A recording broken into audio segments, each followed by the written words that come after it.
Il y a beaucoup de couples qui font des enfants pour sauver leur couple, mais la pire chose à faire, hein, c'est fou parce que je fais partie d'un groupe de mamans sur Facebook, donc les mamans de bébés qui sont nés entre octobre et décembre 2022. Et je plaisante pas, tous les jours, il y a une maman qui écrit: «Oui, on est en train de se séparer avec mon conjoint». Et je me dis, ça peut pas être un hasard, quoi. Je pense que beaucoup de personnes se disent, on va sauver le couple en faisant un enfant, ça va rendre plus solide le couple. Et en fait, pas du tout, au contraire. C'est quelque chose qui va un peu nous éloigner, c'est normal, hein. Je dis pas qu'il faut pas faire d'enfant ou quoi, c'est normal. De 0 à 3 ans, on doit donner toute notre attention, tout au long de sa vie d'ailleurs, mais surtout les 0 à 3 ans, c'est assez primordial.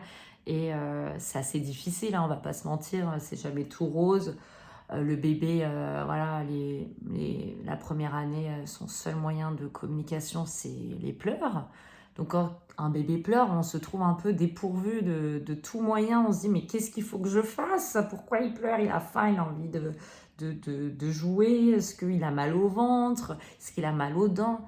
Et ça crée rapidement des tensions dans le couple. C'est quand on n'arrive pas à trouver la solution, pourquoi il pleure.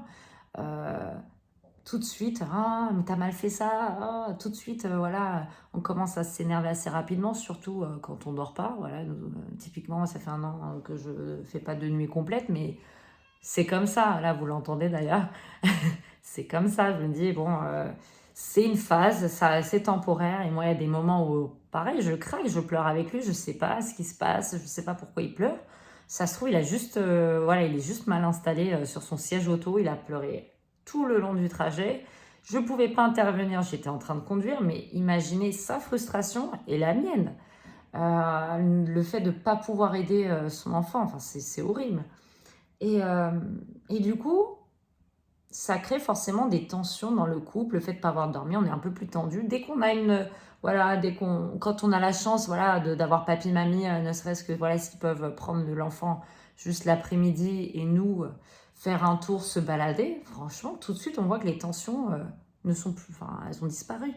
Et malheureusement, on n'a pas tous la chance d'être accompagnés. Parfois, on a des parents seuls qui élèvent leur enfant.